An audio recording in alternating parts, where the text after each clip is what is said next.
Hi, I'm James Shillinglaw, and I'm here with Michael Moritz, who is the owner of a wonderful boutique property in Tuscany, where we all wish we were right now. It's the Borgo Pignano, and we've spoke with Michael in the past, and almost a year ago, actually, and we're going to get a little update on his property and what's going on in Tuscany.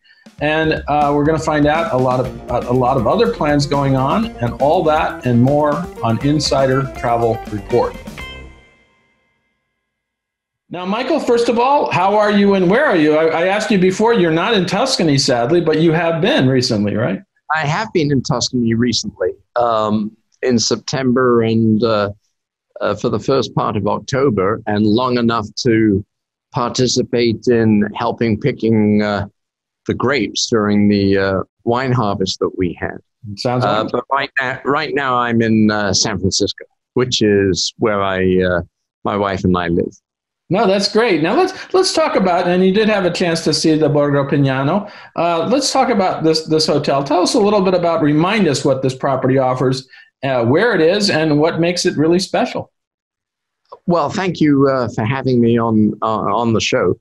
So Borgo Pignano is in the heart of Tuscany. It's perched on a hilltop, but equidistant between Volterra and San Gimignano, which means it's about an hour south of Florence and about an hour south of Pisa and about 35 minutes from Siena. So it's way out in the countryside in a lovely spot where on a clear day you can see 70 miles. You can actually see to the Mediterranean, you can see Corsica, and obviously I'm hopelessly biased, but it's a really delectable setting. And we bought the property about 20 years ago when it was derelict. It was an old hamlet that had been around for a long time. It dates back to the origins of the place, date back to Etruscan times, and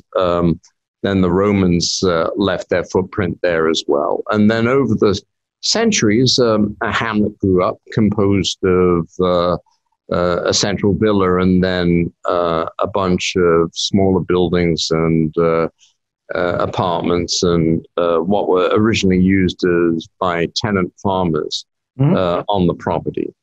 And most of the buildings sit in the center of an estate that's about 750 acres. And over the years, we've gradually restored the property, both the physical buildings, but also, very importantly for us, the land as well. Right. And so Borgo Pignano is a luxury countryside retreat. That's a welcome reprieve for people if they've been tramping around Rome or Florence or been doing a lot of heavy-duty sightseeing. And we offer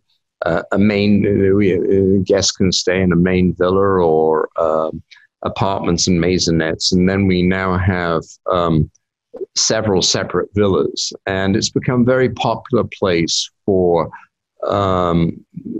families, particularly with young children, because there's plenty of room for them to run around and enjoy things and participate in an outdoor life. We've got, horses and ponies and biking trails and hiking trails and all sorts, and several swimming pools these days. Yeah, especially it sounds like it's a perfect property for this new era where you can have your own villa, you can be pretty socially distant, you can be wherever you want to be at this time. How many rooms total do you have, or keys, I should say?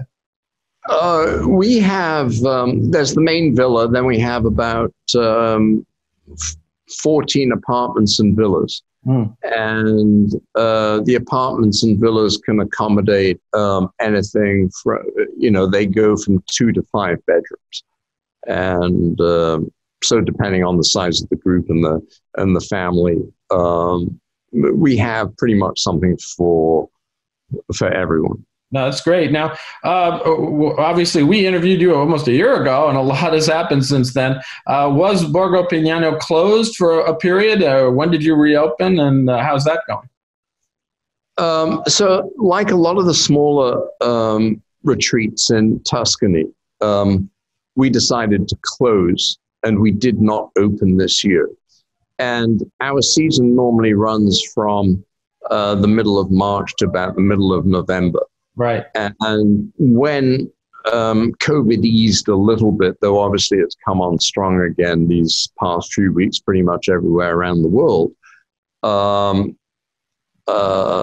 it was too late in the season to open. So we're concentrating now on hoping that 2021, for all of our sakes, is going to be better, and that we're going to be able to open. We're certainly planning on being open in 2021. So you're still, at this point, you would still target, hopefully, March or April to reopen? Yes. Okay. Now, I understand, and just on a sidelight, we were talking about Volterra, that there was a pretty major discovery of a historic Roman site at Volterra recently. Tell us a little bit about that and why it's important. Oh, yeah, well, I shouldn't be surprised, but you're very well informed. There've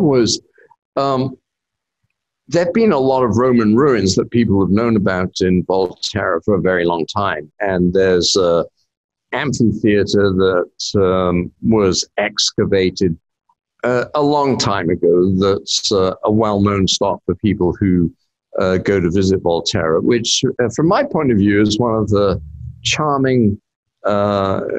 more charming hill towns in Tuscany, although it's a little bit off the beaten trail, and hence its charms. But about 2 years ago, an archaeologist from Pisa, operating on hunch and instinct, thought there would be, in a town as important as Volterra was to the Romans, along with the amphitheater, which staged plays and ceremonies, there'd be a Colosseum where gladiatorial combat would take place, and miraculously discovered one. And excavation began probably, 18 months or so ago.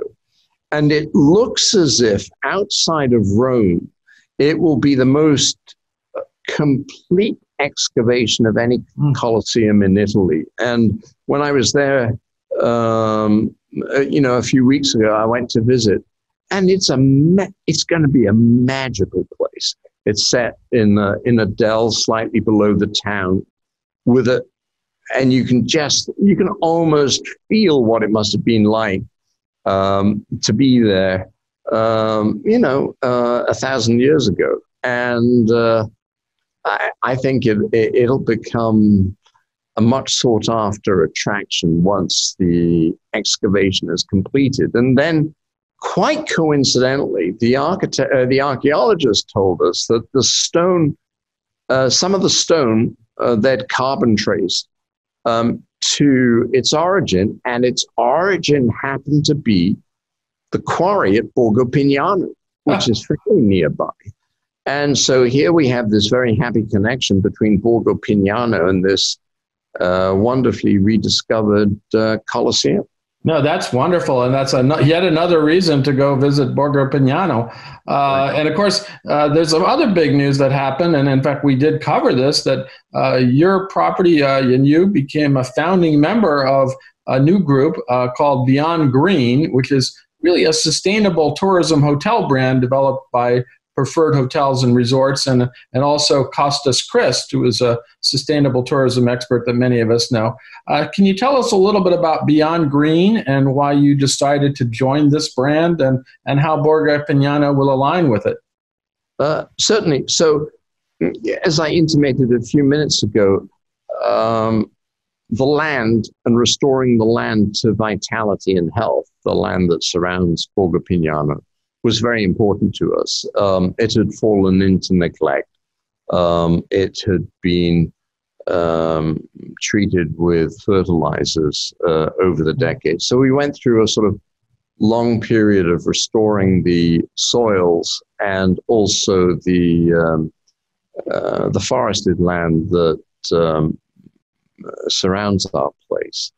and with the desire to begin cultivating crops. And we've done that. We have all sorts of, along with what you'd expect, a vineyard and olive groves and herb fields and lavender fields. We've also got a couple of 100 acres under wheat and barley, and all of which are planted with ancient seeds that have flourished in Tuscany for many years. And throughout the resort, we've been at pains to create as light a footprint as possible,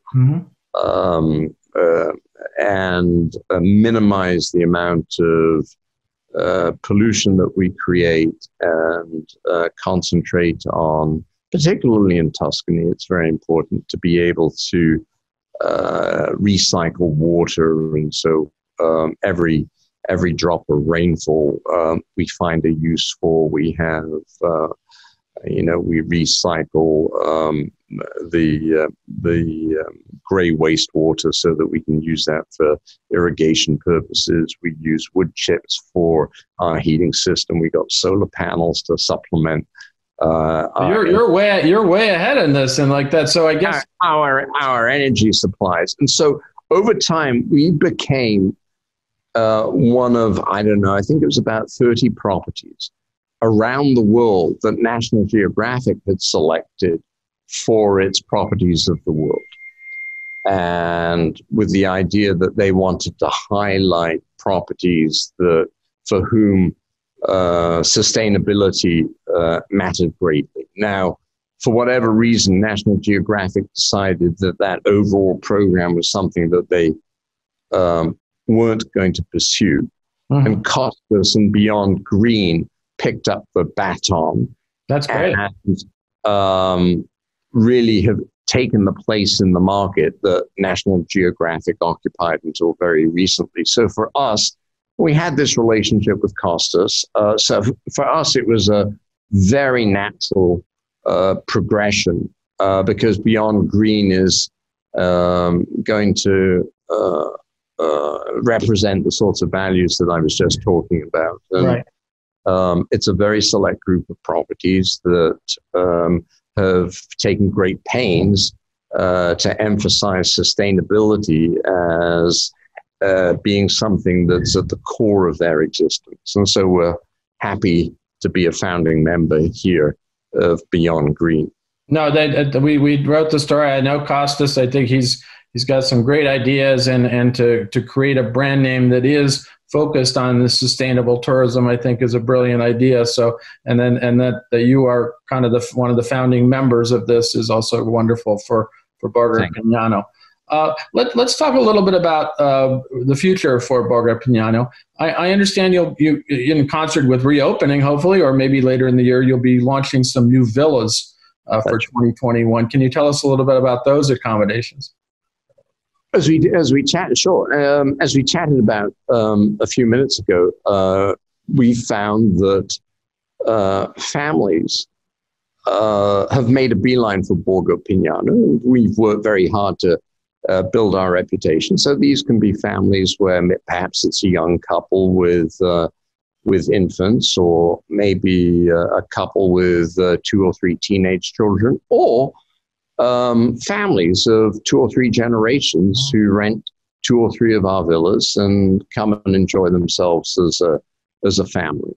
And we have built one new villa and completely refurbished, top to bottom, an existing villa. The new villa that we will open next year for the first time is a 2-bedroom villa, set by itself, with its own swimming pool and beautiful view and beautiful setting that makes you feel as if you're alone by yourself in the countryside. And we call that Villa Lavandia. Wow. And the other one is called La Fonte. That one has 5 bedrooms. It also has a swimming pool.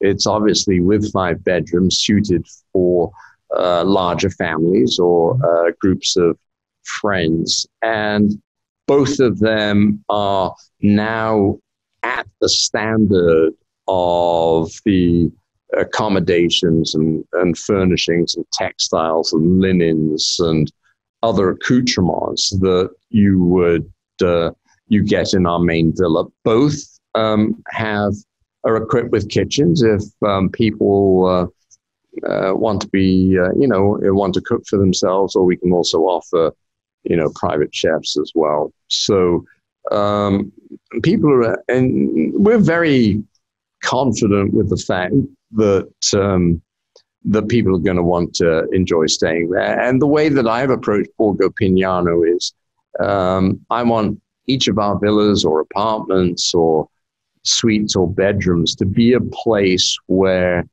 I would be very happy staying. Right. And I think we've been able to do that now with these new villas too. No. Now let's talk a little bit about some other expansion plans. I understand that you are working or planning a new hotel in Florence. Up in 2023. Yeah, that's right, and it's going to resemble Borgo Pignano, the existing Borgo Pignano. It's going to be a high-end luxury property that will sit on the largest grounds of any hotel within the city limits of Florence. It's near the Piazza della Liberté. It is and what we're going to create is a sort of countryside setting within the confines of the city of Florence. And, it's about a 10-minute walk from all of the tourist attractions. It's going to be a really quiet refuge. It's already got olive groves. We're going to plant a small vineyard. And it's a vineyard within the city almost. Yeah, and I think and all the sorts of things that we just talked about, sustainability, lovely cuisine, et cetera, are going to be exemplified here. It'll be open, unlike our existing property. It's going to be open year-round. It's going to have a fairly elaborate spa and an extraordinary basement area. The building itself its bones go back to the 16th century. And I think it's going to thrill people. We expect that the people who've come to like Borgo Pignano in the countryside, they're now going to come back, and new guests are going to come, where they can enjoy several days of sightseeing around Florence, and then come and stay at our place in Florence, and then come to our other Borgo Pignano in the countryside and kick back. But both properties will be named Borgo Pignano? Correct. Okay, and we haven't quite settled on the name, but we'll probably call it, Borgo Pignano Firenze, or Borgo Pignano Florence, and Borgo Pignano Toscana, or Borgo Pignano Tuscany for the one in the countryside. Well, certainly I know that everyone who goes to Florence always wants to spend, obviously, some time in Florence, Firenze, and they also want to be out in the Tuscan countryside. So I think you have a great opportunity there for combination. I think we'll be able to do interesting sort of week-long or 10-day long or 5-day long packages for people where they can spend however they want to arrange their time and their visits. Great. Now, is there anything else you want to tell our... Well, you have been, as normal, James, you've been wonderfully hospitable, and we've hit all the main points. And I just hope, like you and all of your clients and viewers, that we can all get back to business soon, and that people can resume travel, and that we're going to see many familiar faces and new faces at Borgo Pignano as the world reopens. Well, we're looking forward to coming back. The last time I was in Italy, unfortunately, I didn't get a chance to stop by, and this time I swore I would next time, and hopefully next time will be next year. We'll see you then. Yeah. Now tell us one last thing. Where can our travel advisors go to get more information about Borgo Pignano? They can all go to the Borgo Pignano website, and or they can call the property. All the details are online. Very good. And we obviously have lovely relationships with the high-end agencies around the world, but we're delighted to hear from everyone, and we'll do our best to satisfy or answer the questions and satisfy the needs and demands of the advisors and their clients. Well, Michael, it's been great to see you again. Hopefully we'll see you live someday. And again, thank you very much for taking the time to talk about a wonderful property. A complete pleasure. Thanks a lot. I'm James Shillinglaw, and this is Insider Travel Report.